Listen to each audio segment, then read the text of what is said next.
আসসালামু আলাইকুম প্রিয় শিক্ষার্থী। আজকে আমরা কথা বলবো কর্মমুখী রসায়ন নিয়ে এবং এইটা তোমাদের এইচএসসি-তে যারা রয়েছো 25 ব্যাচ এবং 26 ব্যাচ, তো তোমরা আসলে এইচএসসি পরীক্ষা এটা নিয়ে কেমন প্রশ্ন হবে বা তোমাদের কতটুকু পড়া লাগবে এটা নিয়ে ভালোই প্যারা খাও। তো এইটা নিয়ে একটা কম্প্যাক্ট ক্লাস করার ব্যাপারে তোমাদের অনেকজনেরই প্রায় কমেন্ট পাইছি এবং অনেকজনেরই পরামর্শও পাইছি ইভেন যারা হচ্ছে ইনবক্সে জানাইছো। তো তাদের জন্য একদম সবচেয়ে কম্প্যাক্ট একটা ক্লাস নিয়ে হাজির হয়েছি। এই ক্লাসের মধ্যে করলে তুমি দেখবা তোমার এইচএসসি এর জন্য সিকিউ এবং এমসিকিউ এর জন্য একদম ভালো একটা প্রিপারেশন হয়ে যাবে আর কি। সো কথা না বলি একদম শুরু করি। তোমরা যারা এই ক্লাসটার পিডিএফটা পেতে চাও ক্লাসের যে কন্টেন্টটা, তো তার জন্য তোমরা আসলে চলে যাবা আমাদের অক্সিগেমের যে টেলিগ্রাম যে গ্রুপটা রয়েছে সেখানে, পাশাপাশি ফেসবুক গ্রুপের মধ্যে গেলেও তুমি হচ্ছে যে এখান থেকে ফাইলটা কালেক্ট করতে পারবা আর কি। তো চলো এবার আমরা শুরু করতেছি। শুরুতে যদি বলি যে আমাদেরকে এই চ্যাপ্টার থেকে আসলে পড়তে হবে কি কি আর কি, কোন কোন অংশ আসলে পড়া দরকার। আমাদের পড়া দরকার আসলে আমরা যদি একটু লিখি, হ্যাঁ আমি হচ্ছে ইংরেজি বাংলা দুটো দিয়েই লিখবো, ইংলিশ ভার্সন বাংলা ভার্সন সবারটাই যেন কাভার হয় এখানে। প্রিজারভেটিভস নিয়ে আমাদের প্রথমত একটু পড়াশোনা করা দরকার। প্রিজারভেটিভস যেটাকে আমরা বাংলায় বলতেছি আসলে কি, খাদ্য সংরক্ষক বলে, তাই না? খাদ্য সংরক্ষক বলে, ওকে, খাদ্য সংরক্ষক বলে। আচ্ছা, তারপর আমাদের পড়াশোনা করার দরকার কি নিয়ে বলো তো? তারপর আমাদের পড়াশোনা করার দরকার হচ্ছে এখানে কি কি ধরনের মিক্সার আছে, কি কি ধরনের মিক্সার আছে, বাংলা যেটাকে আমরা কি বলতেছি মিশ্রণগুলো আছে, এটা নিয়ে আমাদের পড়াশোনা করা দরকার। তারপর আমাদের কি নিয়ে পড়াশোনা করা দরকার? তারপর আমাদেরকে পড়াশোনা করা দরকার হচ্ছে আলাদা করে যে ভিনেগার নিয়ে আলাদা করে পড়াশোনা করা দরকার, কারণ ভিনেগার থেকে ভালো লেভেলেরই প্রশ্ন হয় আর কি এটা নিয়ে। তারপর আমাদেরকে পড়াশোনা করা দরকার হচ্ছে ক্লিনার নিয়ে, কি কি ক্লিনার এখানে আছে, ঠিক আছে? এর বাইরে আমাদের কাছে এখান থেকে পড়তে হবে হচ্ছে মিল্ক, হ্যাঁ, অর্থাৎ দুধের মধ্যে কি ধরনের শতকরা সংযুক্তি থাকে বা না থাকে, এইটা নিয়ে আমাদেরকে একটু পড়াশোনা করতে হবে আর কি। ওকে, আচ্ছা, তো এই পাঁচটা পড়লেই মোটামুটি হবে। এর বাইরে আসলে যদি পড়া লাগে কিছু, সেটা হচ্ছে ভিডিওর মধ্যে আলোচনা করে নিব না আর কি। চলো আমরা এক এক করে হচ্ছে শুরু করি। শুরুতে আলোচনা শুরু করব হচ্ছে কোনটা নিয়ে বলো তো? শুরুতে আলোচনা শুরু করব হচ্ছে প্রিজারভেটিভ নিয়ে। প্রিজারভেটিভ নিয়ে আলোচনা শুরু করব আর কি। আচ্ছা, এখন প্রিজারভেটিভের মধ্যে আসলে কি কি আছে, হ্যাঁ, যেটা দিয়ে আমরা আসলে কি করি, খাদ্য সংরক্ষণ করি, ব্যাপারটা আসলে এরকম টাইপের না? হ্যাঁ, কি কি আছে এখানে আমাদের প্রিজারভেটিভকে তুমি যদি ভাগ করতে যাও, তাহলে ভাগ করতে গিয়ে তুমি দেখবা এটা আসলে কি ন্যাচারাল আছে, প্রিজারভেটিভ ন্যাচারাল আছে, যেটাকে বাংলায় আমরা কি বলি, এটাকে আমরা বাংলা ভাষায় প্রাকৃতিক বলি আর কি, তাই না? প্রাকৃতিক বলতেছি। তো ন্যাচারাল প্রিজারভেটিভ কি কি আছে? ন্যাচারাল প্রিজারভেটিভ আছে হচ্ছে আমাদের কাছে সোডিয়াম ক্লোরাইড যে দ্রবণ হয়, সোডিয়াম ক্লোরাইডের যে দ্রবণ হয় সেটা একটা ন্যাচারাল প্রিজারভেটিভ হিসেবে কাজ করে। তারপর চিনির যে দ্রবণ হয়, চিনির দ্রবণ হয়, এটা ন্যাচারাল প্রিজারভেটিভ হিসেবে কাজ করে। আবার ইভেন সরিষার তেলটাও ন্যাচারাল প্রিজারভেটিভ হিসেবে কাজ করে। পাশাপাশি তুমি এখানে হলুদের কথাও লিখে রাখতে পারো, হ্যাঁ, তুমি দেখবা গ্রামের দিকে হলুদ দিয়ে মাংস রেখে দেয় আর কি, এটা ওটা ন্যাচারাল প্রিজারভেটিভ হিসেবে কাজ করে। তার মধ্যে তোমাকে যদি একটু এখান থেকে বলে রাখি, এই যে সোডিয়াম ক্লোরাইড দিয়ে একটা তথ্য আছে, যে তথ্যটা পরীক্ষায় এখানে আসে। সোডিয়াম ক্লোরাইড দিয়ে ন্যাচারাল প্রিজারভেটিভ হিসেবে কোনো কিছু সংরক্ষণ করতে গেলে এই প্রসেসটাকে কি বলে? এই প্রসেসটাকে কিউরিং বলে। তো তুমি এটা এমসিকিউর জন্য মনে রাখতে পারো আর কি, এটা কিন্তু আমাদের এমসিকিউতে ভালো লেভেলেরই কাজে আসবে। বুঝতে পারছি? ওকে, এবার আসি ন্যাচারাল প্রিজারভেটিভ তো দেখলাম। এর বাইরে আমাদের জন্য কোনটা কোনটা কাজে লাগে? এর বাইরে আমাদের জন্য কাজে লাগবে হচ্ছে তোমাদের ২ নাম্বারে যদি আমরা যাই, সেটা কি কাজে লাগবে? কাজে লাগবে হচ্ছে কৃত্রিম প্রিজারভেটিভটা। অর্থাৎ আমরা যদি ইংরেজিতে বলি আর্টিফিশিয়াল, বাংলায় ধরো যে লিখলাম আর কি, কৃত্রিম প্রিজারভেটিভটা কাজে লাগবে আর কি। কৃত্রিম প্রিজারভেটিভের মধ্যে কি কি আছে? এইটা হচ্ছে তুমি যখন বই পড়বা তখন পাইতে হচ্ছে ৩ প্রকার। আমরা এখানে লিখে রাখতেছি সবগুলোই, যাতে তোমাকে বই না পড়া লাগে, তোমার এই ভিডিওটা পড়লেই যেন তোমার কাছে হয়ে যায়। ঠিক আছে? আচ্ছা, চলো একটু ভালো করে দেখো। ৩ প্রকারে আছে। ১ নাম্বারটা কি? ১ নাম্বারটা হচ্ছে অ্যান্টিমাইক্রোবিয়াল। ১ নাম্বারটা হলো অ্যান্টিমাইক্রোবিয়াল। এটা হচ্ছে একটা কৃত্রিম প্রিজারভেটিভ। তারপরে কি বলতেছে? এটা হচ্ছে কি অ্যান্টিঅক্সিডেন্ট, অ্যান্টিঅক্সিডেন্ট। তারপরে কি আছে? তারপর একটা হচ্ছে কিলেটিং এজেন্ট আছে, কিলেটিং এজেন্ট। এগুলো বাংলাতেই এভাবে লেখা আছে, ইংরেজিগুলো জাস্ট বাংলা আকারে লিখে রাখছে আর কি। ঠিক আছে? ওকে, এখন অ্যান্টিমাইক্রোবিয়াল ক্রিয়া যাদের যাদের আছে তাদেরকে আমরা বলতেছিলাম আসলে কি কৃত্রিম প্রিজারভেটিভ হিসেবে ইউজ করা হয়েছে। এক্সাম্পল যদি আমরা লিখি, কি কি ছিল এখানে? CH3 COOH, তারপরে কি C6H5 COOH। কি কি হইলো ঘটনা বলো তো? একটা হলো ইথানোয়িক অ্যাসিড, একটা হলো তোমার কাছে কি বেনজোয়িক অ্যাসিড। এর বাইরে এখানে আমরা আরেকটা লিখে রাখবো নাইট্রেট লবণ, নাইট্রেট লবণ। এটাও আমাদের কাছে কি কৃত্রিম প্রিজারভেটিভ হিসেবে কাজ করছে আর কি। এটাও আমাদের কাছে কৃত্রিম প্রিজারভেটিভ হিসেবে কাজ করছে। ঠিক আছে? আমরা লিখে রাখছি এখানে। এবার আসো, অ্যান্টিঅক্সিডেন্ট হিসেবে কাদের নাম বইয়ে উল্লেখ আছে? এটা উল্লেখ আছে হচ্ছে BHA। এটা উল্লেখ আছে কার? এটা উল্লেখ আছে হলো BHA, বিউটাইলেটেড হাইড্রক্সি অ্যানিসোল।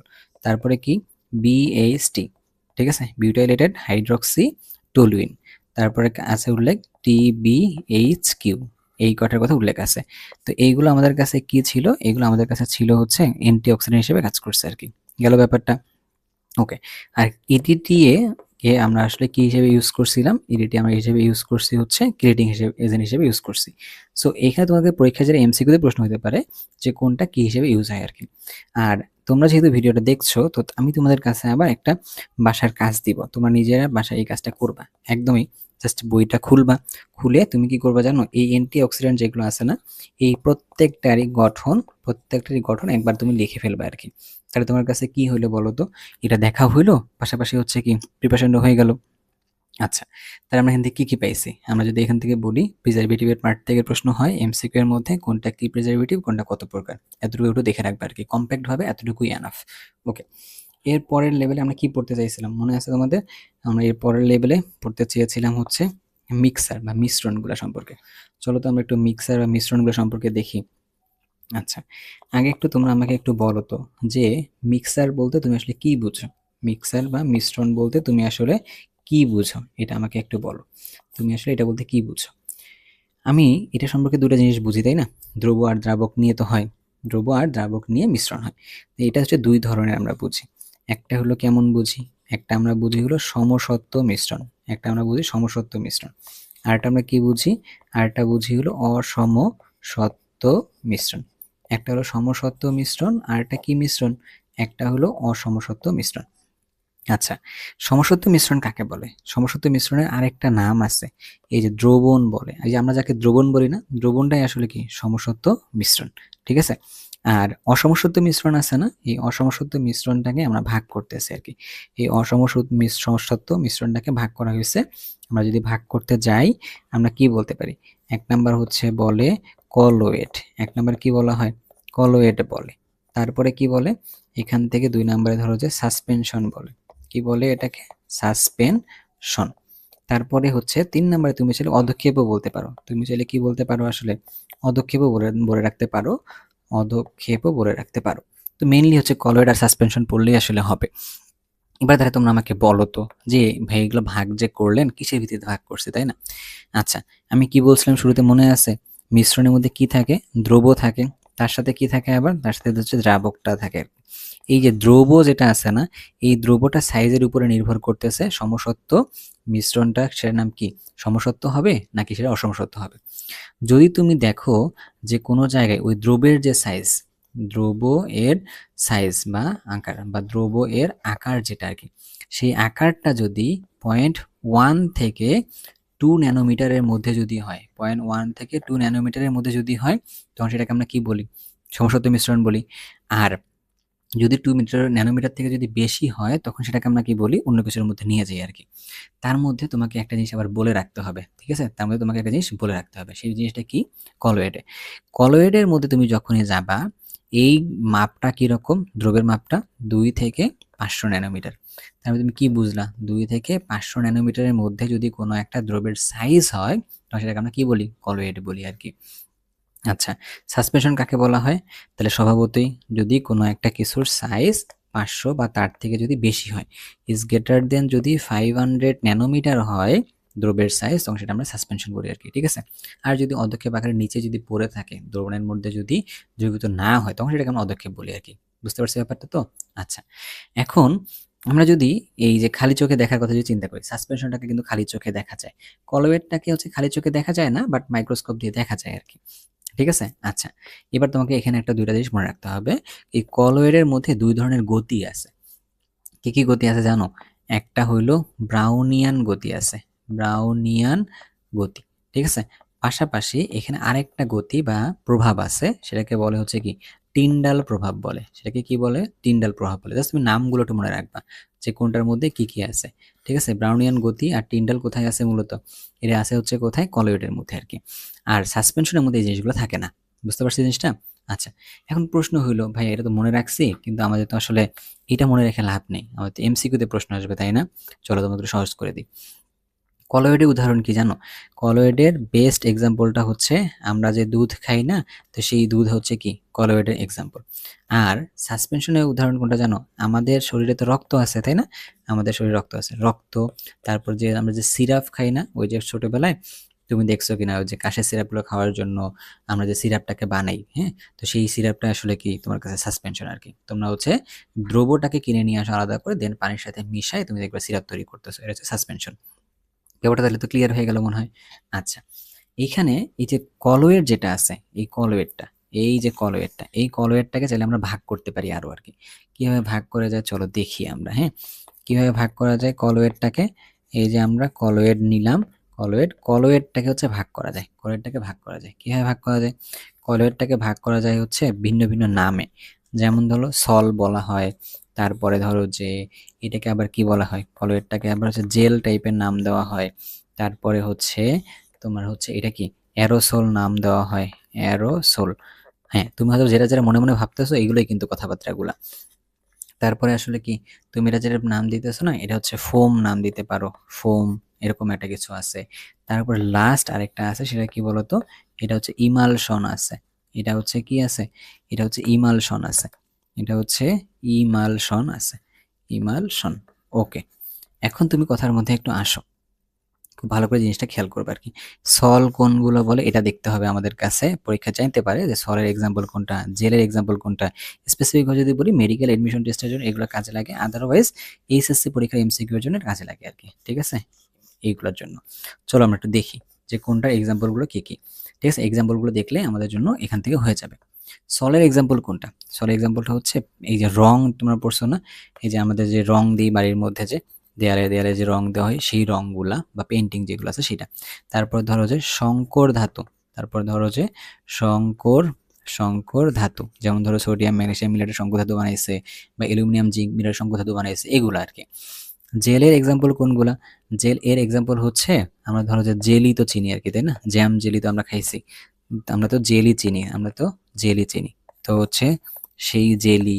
তারপরে হচ্ছে পনিরের নাম শুনছো না? পনির। তারপরে হচ্ছে দুধ থেকে যে মাখন তৈরি করে সেই মাখন, এগুলো হচ্ছে জেলের এক্সাম্পল। অ্যারোসলের এক্সাম্পল কোনগুলা? অ্যারোসলের এক্সাম্পল হচ্ছে ধোঁয়া। এরকম হচ্ছে কোনগুলা? ধোঁয়া। তারপরে ধরো যে বায়ু, জলীয় বাষ্প, এরকম। ফোমের এক্সাম্পল কোনগুলা? ফোমের এক্সাম্পল হচ্ছে ধরো তুমি কার্বন ডাই অক্সাইড প্লাস পানি, ওই যে সফট ড্রিঙ্কস খাওয়ার সময় তুমি দেখো না কার্বন ডাই অক্সাইড প্লাস পানি একটা ফেনা যে উঠছে, এটা হচ্ছে ফোম। তারপরে হচ্ছে কি তুমি কি বলতে পারো? সাবানের ফেনা, তুমি বলতে পারো সাবানের ফেনা, এটা হচ্ছে আমাদের কাছে কি ফোম। তারপর ইমালশনের এক্সাম্পল কোনটা? এটা পরীক্ষার মধ্যে আসছিল। ইমালশন এক্সাম্পল কোনটা আসলে? ওই যে আমরা বললাম দুধ, দুধ আসলে কি ইমালশন।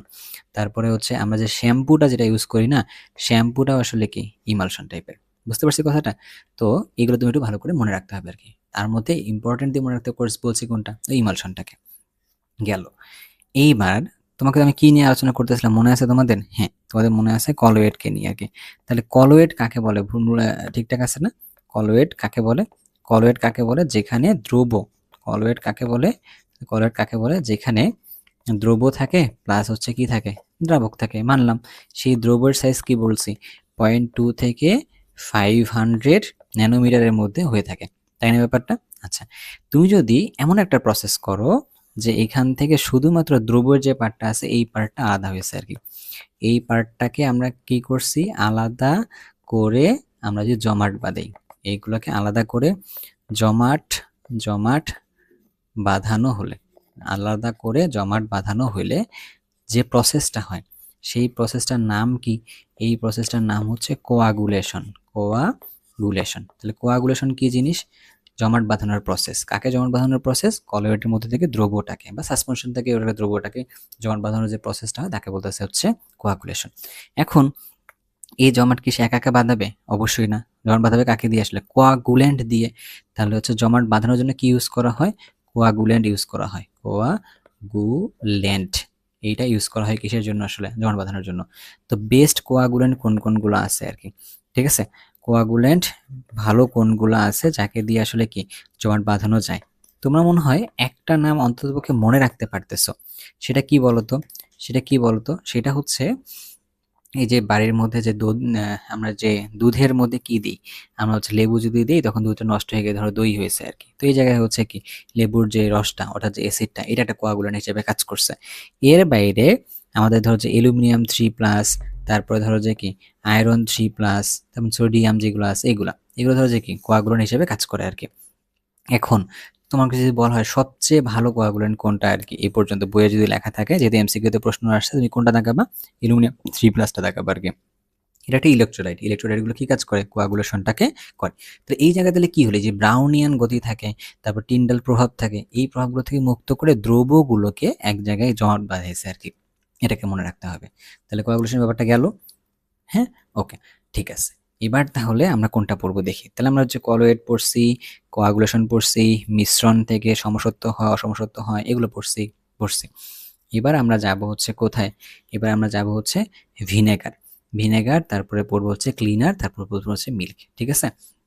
আচ্ছা, তোমরা যদি এই ক্লাসগুলো এরকম ক্লাস যদি আরো পাইতে চাও অন্যান্য চ্যাপ্টারের জন্য, আমি বলবো যে তোমরা কমেন্ট করো কোন চ্যাপ্টারটা আপাতত প্রয়োজন। আমি চেষ্টা করব একদম রিভিশন দেওয়ার জন্য মতো করে এরকম কমপ্লিট ক্লাস করে দেওয়ার জন্য আরকি। ঠিক আছে? আচ্ছা, আমরা কি পড়তেছিলাম যেন? আমরা এবার পড়বো হচ্ছে ভিনেগার। আমরা এবার পড়বো হলো ভিনেগার পড়বো আরকি। আচ্ছা, এখন ভিনেগার যে আমরা পড়বো, আচ্ছা এবার যে আমরা ভিনেগার যে পড়বো, ভিনেগারটা আসলে কি পড়তে হবে? ভিনেগার অংশ থেকে পড়তে হবে হচ্ছে আমাদের দুইটা পার্ট পড়া লাগবে। একটা পার্ট হলো কি? একটা পার্ট হলো প্রিপারেশন, তাই না? একটা পার্ট হলো প্রিপারেশন পড়া লাগবে। আরেকটা পার্ট কি পড়া লাগবে বলতে পারবা? আরেকটা পার্ট পড়া লাগবে হচ্ছে এইখান থেকে ভিনেগার যে কাজ করে, তো কোন মেকানিজমে সে গিয়ে আসলে খাদ্যটাকে সংরক্ষণ করে, এই মেকানিজমটা পড়া লাগবে আরকি। তাহলে ইন টোটাল আমরা কয়টা পার্ট পড়া লাগবে? ইন টোটালি আমরা দেখতেছি আমাদেরকে পড়া লাগবে হচ্ছে দুইটা পার্ট পড়া লাগবে। ভিনেগারটা কিভাবে বানায় আর এই মেকানিজমটা কেমনে কাজ করে। ঠিক আছে, চলো তাহলে দেখি আমরা এক এক করে। তাহলে ভিনেগারটা বানাবো কিভাবে? এটা হচ্ছে মল্ট ভিনেগার থেকে তৈরি করে আর কি। ঠিক আছে, মল্ট ভিনেগার মানে কি? ধরো C12H22O11, এটাই আমরা কি বলতেছি? মল্ট ভিনেগার বলতেছি। আচ্ছা, এই মল্ট ভিনেগার এটাকে আমরা কি বলতে পারি আবার? ডাইস্যাকারাইড না? হ্যাঁ, ডাইস্যাকারাইড। এটাকে ধরো যে সুক্রোজ দিছি আর কি আমরা। সুক্রোজ মানে আসলে কি? ওই যে ইক্ষু চিনি থেকে, আখ থেকে যেটা আসে সেটা সুক্রোজ। আচ্ছা, পাইলাম। এটাকে আমরা কি বলছি? মল্ট ভিনেগারও বলছি। এটাকে আবার আমরা কি বললাম যেন? এটা একটা ডাইস্যাকারাইড। এটা একটা কি স্যাকারাইড? এটা হচ্ছে একটা ডাইস্যাকারাইড। জিনিসটা কিন্তু মনে রাখতে হবে। ঠিক আছে? আচ্ছা, এইখান থেকে আমরা যদি একটা কাজ করি, এইখানে যদি আমরা ইনভার্টেজ যদি এনজাইম দিই, ইনভার্টেজ ইনভার্টেজ নামে একটা এনজাইম দিছি আর কি। এটা কিন্তু এনজাইম। এবং এখানকার যে টেম্পারেচারটা না, আমরা যদি এই টেম্পারেচারটা যদি কন্ট্রোল করি, করে যদি এখানে 37°C টেম্পারেচার যদি দিই, তখন কি হবে? এই সুক্রোজটা ভেঙে আদ্র বিশ্লেষিত হয়ে মূলত কি তৈরি করবে? C6H12O6 গ্লুকোজ তৈরি করছে। আবার C6H12O6 গ্লুকোজ তৈরি করছে, ফ্রুক্টোজ তৈরি করছে। তার মানে কি তৈরি করলো? তৈরি করলো হচ্ছে গ্লুকোজ গ্লুকোজ তৈরি করছে। আর কি তৈরি করছে এখানে? আবার এখানে তৈরি করছে হচ্ছে ফ্রুক্টোজ তৈরি করছে আর কি। এখানে কি তৈরি করছে? এখানে ফ্রুক্টোজ ফ্রুক্টোজ তৈরি করছে। এই গ্লুকোজ ফ্রুক্টোজকে একসাথে মিলালে ইক্ষু চিনিও বলতে পারো আর কি, বললাম। এবার আমাদের কাছে পরের ধাপের কাজ কি? যে গ্লুকোজটা আমি পাইলাম C6H12O6, এটা এইটাকে আমরা একটা কাজ করি। এইটাকে যদি আমরা পরবর্তীতে জাইমেজ এনজাইম যদি দেই, এখানে কি এনজাইম দিই? Zymase enzyme. জাইমেজ এনজাইম দেওয়ার সময় যদি আমরা 20 থেকে 24°C তাপমাত্রা যদি এখানে দেওয়া হয়, তখন একটা কাজ হবে। এখান থেকে ভেঙে C2H5OH মানে অ্যালকোহল তৈরি হবে, পাশাপাশি কার্বন ডাই অক্সাইড তৈরি হবে। কার্বন ডাই অক্সাইড তো উড়ে চলে যাবে, থাকলে হচ্ছে কি আমার কাছে? অ্যালকোহলটা।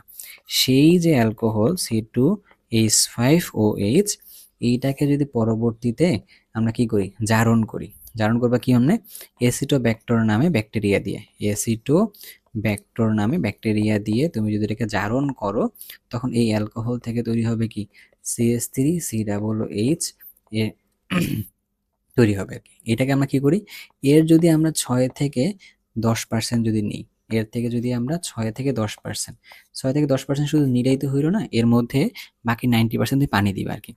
তখন 6 থেকে 9 10% যদি নিলাম, বাকিটাকে পানি দিয়ে যদি পূর্ণ করে ফেলি, তখন এইটাকে আমরা কি বলতে পারি বলো তো? তখন এইটাকে আমরা বলতে পারি হচ্ছে ভিনেগার বলতে পারি। তাহলে কি হইলো, ভিনেগার প্রস্তুতি কি ডান? হ্যাঁ, কি করছি, সুক্রোজ থেকে ভিনেগার তৈরি করছি। পরীক্ষায় আমাদের কাছে এরকম 3টা স্টেপে ভিনেগার তৈরির ব্যাপারে বলবে। এইটা শুধুমাত্র এখানে না, এই প্রিপারেশনটা সিকিউতেও আসতে পারে, পাশাপাশি এখান থেকে এমসিকিউতেও আসতে পারে, আবার পাশাপাশি এখান থেকে আবার এডমিশনের প্রশ্ন আসে, ইভেন এখান থেকে আমাদের বুয়েটেও প্রশ্ন আসছে, এখান থেকে ঢাবিতেও প্রশ্ন আসছে, এখান থেকে মেডিকেলেও প্রশ্ন আসবে, তাই না? তার মানে হচ্ছে কি এখানে অনেকগুলো তথ্য আছে, সেই তথ্যগুলো তোমাকে একটু মনে রাখতে হবে ভালো করে। ব্যাপারটা কি বুঝতে পারছি আমরা? ওকে, এবার যাই হচ্ছে কি ভিনেগারের আরেকটা পার্ট ছিল, সেই পার্টটার নাম যেন কি ছিল, সেই পার্টটার নাম ছিল হচ্ছে মেকানিজম পার্টটা।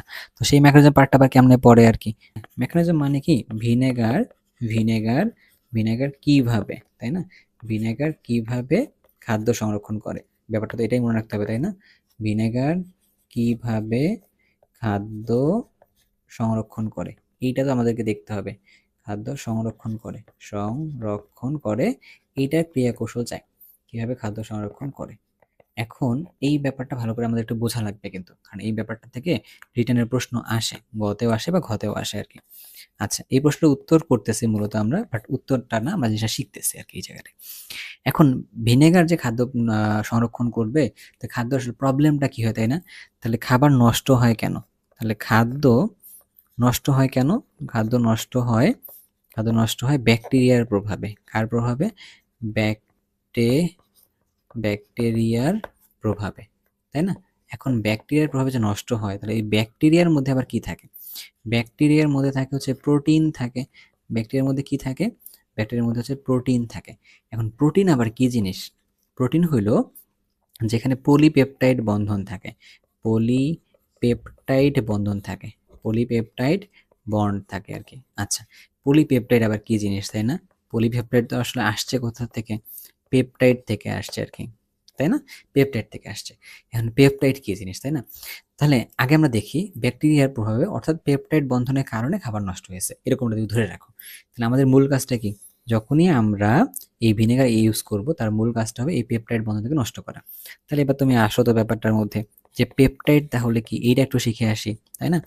আচ্ছা, পেপটাইড কি জিনিস? পেপটাইড হলো এক ধরনের বন্ধন, যা কিনা অ্যামাইনো অ্যাসিড মিলে এই বন্ধনটা তৈরি করে। কি বললাম? অ্যামাইনো অ্যাসিডের সাথে অ্যামাইনো অ্যাসিড, এই দুইটা মিলাইলে তখন কি তৈরি হয়? পেপটাইড বন্ধন তৈরি হয় আর কি। কিভাবে হয়, তাই না? আচ্ছা চলো দেখি। এই যে আমাদের কাছে আছে কি, এই যে ধরো একটা অ্যাসিড মূলক আছে, আমাদের কাছে হচ্ছে একটা আরেকটা NH2 এর এই মূলকটা আছে, এইটা কিন্তু CH, এখানে দিলাম হচ্ছে আর, এখানে দিলাম COOH, তার মানে এইটা হচ্ছে একটা পেপটাইড বন্ড। আবার এই পাশেও পেপটাইড বন্ড না, সরি অ্যামাইনো অ্যাসিড, এই পাশেও আমরা একটা অ্যামাইনো অ্যাসিড নিলাম, ধরো সেম অ্যামাইনো অ্যাসিডটা এই পাশেও আমি নিয়েছি আর কি, সেম অ্যামাইনো অ্যাসিডটা আমি এই পাশেও নিয়েছি। তার দুটো অ্যামাইনো অ্যাসিড আমার কাছে আছে। অ্যামাইনো অ্যাসিডগুলোর মধ্যে তাহলে একটার থেকে OH, একটা থেকে কি যাবে? H যাবে, গিয়ে তাহলে পানি তৈরি হয়ে গেছে না? গেছে। তাহলে এখান থেকে তুমি ব্যাপারটা খেয়াল করে দেখো, যে দুইটা অ্যামাইনো অ্যাসিড থেকে চলে যাওয়ার পর তাহলে কি কি হইলো? এই যে CO, এই যে CO, এই যে বন্ধনটা আছে না, এই বন্ধনের সাথে কি NH, এই বন্ধনটা গড়লো কিনা? গড়লো। তার মানে এখানে পেপটাইড বন্ধনের কথা যদি আমরা চিন্তা ভাবনা করি, পেপটাইড বন্ধনের কথা যদি আমরা চিন্তা ভাবনা করি, তাহলে কি তৈরি হয়? যে CO এর সাথে NH, এই বন্ধনটা তৈরি হয়, এই পাশে এর লেন্থ থাকে, এই পাশে লেন্থ থাকে। তাহলে এই পেপটাইড বন্ড যদি অনেকগুলো থাকে, তখন তাকে আমরা কি বলি? তখন তাকে আমরা হচ্ছে পলিপেপটাইড বলি আর কি, তাই না? এখন আমরা যখন ওইখানে ভিনেগার দিব, তাহলে যখন ভিনেগার দিব, ভিনেগারে কি থাকে? ভিনেগার যখন দিলাম, তখন ভিনেগারে থাকলো হলো CH3 COOH, এইটা কিন্তু ভেঙে যাবে, ভেঙে গিয়ে কি তৈরি করবে? CH3 COO মাইনাসের সাথে H+ তৈরি করবে। সেই H+টা মানে অ্যাসিডের H+টা পরবর্তীতে আসবে কার সাথে? পরবর্তীতে আসবে হচ্ছে সেই পেপটাইড বন্ধনের সাথে। পেপটাইড বন্ধনের মধ্যে আসলে ব্যাপারটা কি হয়ে দাঁড়ায়, খেয়াল করে দেখো তো একটু ভালো করে। এই যে নাইট্রোজেনের উপরে মুক্তজোড় ইলেকট্রন আছে না, তা সেই মুক্তজোড় ইলেকট্রনটা এই H+ কে নিবে, নিলে তখন হচ্ছে এইখানকার এই বন্ধনটা ভেঙে যাবে আর কি, তাই না?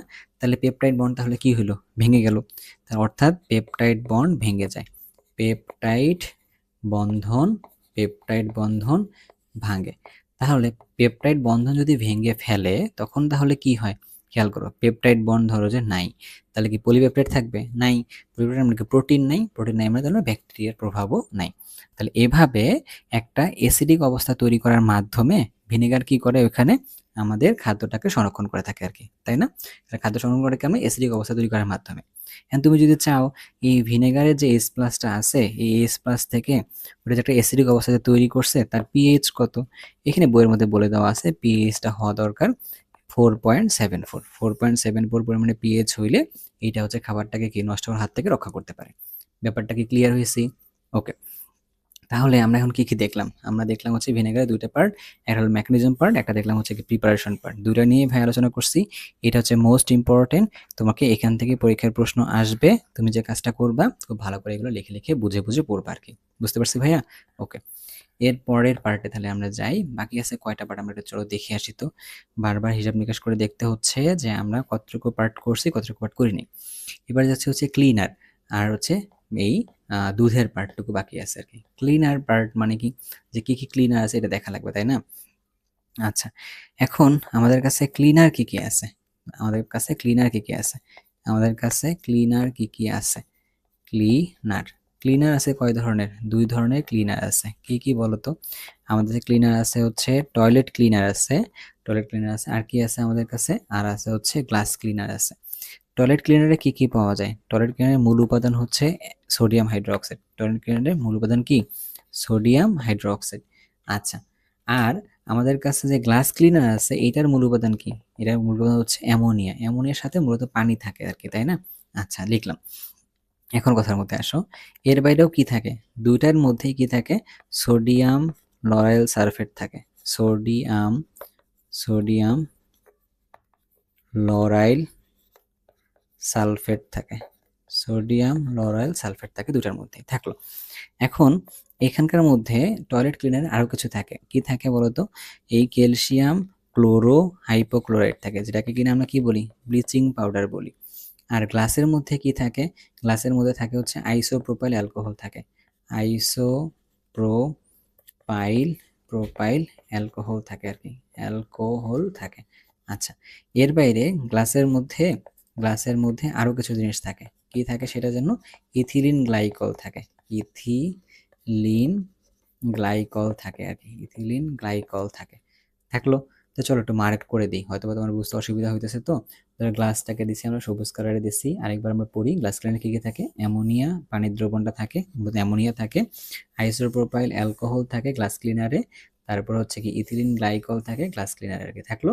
আচ্ছা, এর বাইরে সোডিয়াম লরেল সালফেট যেটা আছে এটাও ধরো যে গ্লাস ক্লিনারের মধ্যে থাকে। এটা আবার কোথায় থাকে? এটা আবার টয়লেট ক্লিনারের মধ্যেও থাকে। এবার আমরা যদি ভাগ করি আবার, তাহলে টয়লেট ক্লিনারে দিলে কি কি থাকলো? থাকলো হচ্ছে সোডিয়াম হাইড্রোক্সাইড দ্রবণটা থাকে, থাকলো হচ্ছে ব্লিচিং পাউডারটা থাকে।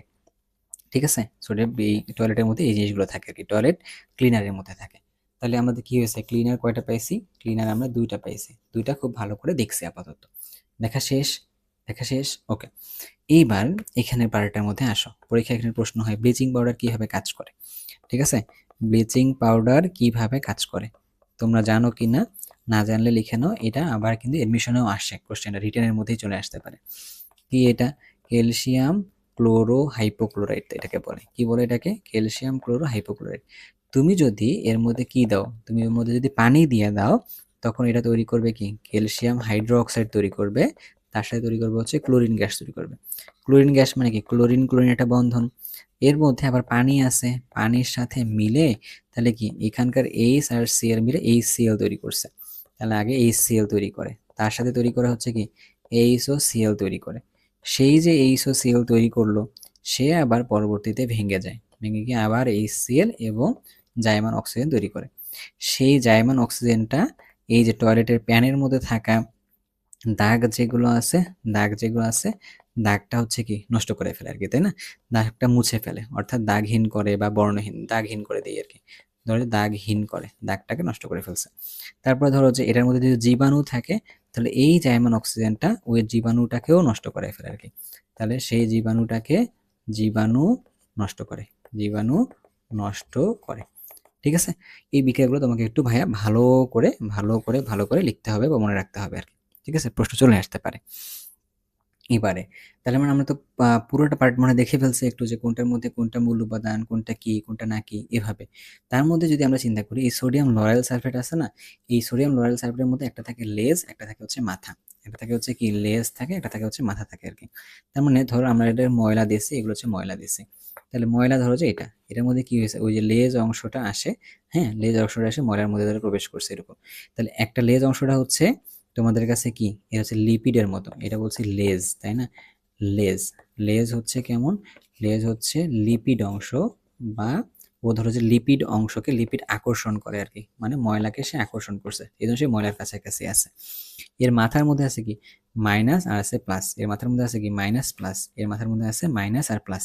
তার মানে পোলার প্রান্তগুলো কোথায়? পোলার প্রান্তগুলো হচ্ছে মাথার দিকে। এটা হচ্ছে কি মাথা, মাথার মধ্যে আছে পোলার প্রান্ত, যেখানে কিনা আবার কিরকম, এটা হচ্ছে পানি আকর্ষী, এটা আবার কি পানি আকর্ষী প্রান্ত আর কি, তাই না? পানি আকর্ষী প্রান্ত গেল। তাহলে হচ্ছে কি এই যে পানির সাথে একটা উঠে আসবে, লেজের সাথে ওটা উঠে আসবে, এগুলো যদি মোছা দিই তাহলে হচ্ছে দুটো ক্লিয়ার হয়ে গেল আর কি। তো এই হচ্ছে আমাদের কাছে ক্লিনারের পার্টটুকু। আর কিন্তু খুব বেশি পর্যায়ে আমার ক্লিনার পার্ট পড়া লাগবে না। গেল। আচ্ছা, এরপরে আসো আরেকটা পার্ট। আমরা কি পড়তে যাচ্ছিলাম? আমরা লাস্ট অফ অল পড়তে যাচ্ছি হচ্ছে এই দুধের এই পার্টটা পড়তে যাচ্ছি আর কি। সে এইটা একটু গুরুত্বপূর্ণ, এই দুধের মধ্যে কি কি থাকে। ধরো আমাদের কাছে আগে একটু চিন্তা ভাবনা করে দেখি। তো দুধের মধ্যে থাকে হচ্ছে খাদ্যের সবগুলো উপাদানই থাকে। খাদ্যের উপাদানগুলো মনে আছে তোমাদের? একটু খেয়াল করে দেখো তো খাদ্যের উপাদানগুলো তোমাদের মনে আছে কিনা। হ্যাঁ, খাদ্যের উপাদান যেন কয়টা থাকে? সুষম খাদ্যের মধ্যে উপাদান থাকে হচ্ছে 6টা। সুষম খাদ্যের মধ্যে উপাদান থাকে কয়টা? সুষম খাদ্যের মধ্যে উপাদান থাকে হচ্ছে 6টা। এখন 6টা যদি থাকে সেই 6টা কে কি একটু মনে করো, একটু মনে করো, একটু মনে করো। আমি এই দাগগুলো শুধুমাত্র দিয়ে নিব আর কি একটু, হ্যাঁ? আচ্ছা, তোমার মধ্যে এই জায়গায় তুমি চিন্তা করো 6টা উপাদান আছে। 6টা উপাদান কি কি আছে? সবচেয়ে বেশি যে উপাদানটা আছে সেটা হলো পানি। সবচেয়ে বেশি যে উপাদানটা আছে সেটা আসলে কি? পানি। এটা সবচেয়ে বেশি পরিমাণে থাকে, শতকরা পরিমাণ হিসেবে বেশি থাকে আর কি। তারপরে কি আছে এখানে আবার? এখানে আবার হচ্ছে ভিটামিন আছে। ভিটামিন আছে, ভিটামিন এ আছে, বি আছে, সি আছে, ডি আছে। এবং এইখানে কি আছে? খনিজ লবণও আছে। খনিজ লবণও আছে, অর্থাৎ এই পটাশিয়াম, এই প্লাস আয়নও কিন্তু এখানে আছে। আবার ধরো এই দুধের মধ্যে আবার কি আছে তোমাদের? এই বলো তো একটু ভালো করে। এখানে হচ্ছে ফ্যাট আছে, ফ্যাট বলতে চর্বিটা যেটা সেটা থাকে আর কি। পাশাপাশি এখানে আবার প্রোটিনও আছে, দুধের মধ্যে প্রোটিনও আছে আর কি, ঠিক আছে? আচ্ছা, আবার দুধের মধ্যে কি আছে? কার্বোহাইড্রেট আছে, কার্বোহাইড্রেট আছে, কার্বোহাইড্রেট আছে। এখন এই যে নিচের পার্টগুলো একটু গুরুত্বপূর্ণ আমাদের কাছে, যে কার্বোহাইড্রেট তো আছে, কোন কার্বোহাইড্রেট আছে? আমরা একটা ভুল জিনিস কিন্তু জানি যে দুধে ল্যাকটিক অ্যাসিড থাকে। দুধে ল্যাকটিক অ্যাসিড থাকে না, দুধে কি থাকে? ল্যাকটোজ থাকে আর কি। সেই ল্যাকটোজটা আবার কি? গ্লুকোজ আর গ্লাকটোজের মিশ্রণকে বলতেছে হচ্ছে কি আমাদের ল্যাকটোজ বলতেছে। ল্যাকটোজ আসলে কি? একটা কার্বোহাইড্রেট। এর বাইরে দুধে যে প্রোটিন থাকে সেই প্রোটিন 3 ধরনের প্রোটিন থাকে। একটা থাকে হচ্ছে কি? একটা থাকে হচ্ছে কেসিন থাকে, তারপরে আরেকটা কি থাকে? একটা থাকে হচ্ছে ল্যাকটো, ল্যাকটো ল্যাকটো গ্লোবিউলিন, অ্যালবুমিন থাকে, অ্যালবুমিন থাকে। তারপরে কি থাকে? ল্যাকটো, ল্যাকটো ল্যাকটো কি থাকে? গ্লোবিউলিন থাকে আর কি, গ্লোবিউলিন থাকে। আচ্ছা, ল্যাকটো গ্লোবিউলিন থাকে, গ্লোবিউলিন থাকে। তার মানে দুধের মধ্যে 3 ধরনের প্রোটিন থাকে, একটা হচ্ছে কেসিন, অ্যালবুমিন, গ্লোবিউলিন থাকে আর কি। তার মধ্যে ল্যাকটোজ থাকে, তারপরে হচ্ছে পানি থাকে, সবকিছু থাকে দেওয়া, তাহলে শেষ এখানে, তাই না? আচ্ছা, এখন একটা জিনিস মনে রাখো, এই দুধটাকে সংরক্ষণ করার উপায়টা কি? দুধকে হচ্ছে 10 ডিগ্রি সেলসিয়াস তাপমাত্রার নিচে সংরক্ষণ করতে হয়, না হলে হচ্ছে কি ঝামেলা হয়ে যাবে। কারণ তাপমাত্রা যদি বাড়ে তখন দুধের মধ্যে থেকে ভিটামিন সিটা আসলে নষ্ট হয়ে যায় আর কি, মনে থাকবে কথাটা? হ্যাঁ। আর এই দুধটা হচ্ছে কেমন? অ্যাসিডিক নাকি বেসিক? দুধ হইলো অ্যাসিডিক আর কি। কেন? এটার জন্য পিএইচ এর মানটা 6.6 থেকে 6.9 এর মধ্যে কিন্তু হয়ে থাকে আর কি। দুধ হচ্ছে কি অ্যাসিডিক প্রকৃতির হয়ে থাকে আর কি। ব্যাপারটা কি ক্লিয়ার হয়েছে আমরা? আচ্ছা, সো এই হইলো আমাদের ফুল চ্যাপ্টারের একটা রিভিউ। এই হলো ফুল চ্যাপ্টার একটা রিভিউ। ফুল চ্যাপ্টারটার মধ্যে কি কি পড়ছি চলো একটু দেখে আসি আমরা। চলো একটু দেখে আসি। ক্লিনারও পড়ছি, আমরা হচ্ছে দুধের পার্টটাকেও অবশ্যই পড়ে ফেলছি আর কি। তার মধ্যে আমরা একটা ছোট জিনিস মিস করে গেছিলাম, একটা জিনিস বলে দিয়ে যাই। পিকলিং বলে একটা প্রসেস আছে। পিকলিং কি জিনিস? ওই যে আচার তৈরি করার সময় ভিনেগার দেই, সরিষার তেল দেই, চিনি দেই, এই প্রসেসকে পিকলিং বলে আর কি। তো পিকলিং প্রসেস একটা, কিউরিং প্রসেস একটা। কিউরিং প্রসেস কোনটা? সোডিয়াম ক্লোরাইড দিয়ে যেটাকে করে আর কি। ক্লিয়ার? তাহলে তুমি যদি এই সম্পূর্ণটা যদি করো, এই যে লেকচারটুকু মাত্র করলা, তাহলে তোমার কর্মমুখী রসায়নটা একদম ডান হয়ে যাবে আর কি এখান থেকে। তোমরা যদি এই ধরনের আরও কম্প্যাক্ট ক্লাস চাও, তাহলে তোমরা অবশ্যই কমেন্ট করে জানাতে পারো। এর বাইরে তোমরা অক্সিকেমের যে গ্রুপটা রয়েছে, সেই গ্রুপের মধ্যে তোমরা আসলে সবাই এখানে জয়েন হতে পারো এবং বন্ধু-বান্ধবদেরকেও শেয়ার দিতে পারো। কারণ নলেজ আসলে নিজের মধ্যে শুধু রেখে লাভ নেই। নলেজ ছড়াই দিতে পারলে ভালো। তুমি যত নলেজ তুমি ছড়াই দিবা, তত আসলে নলেজ বাড়বে। তো যাই হোক, আজকে এই পর্যন্তই। আল্লাহ হাফেজ।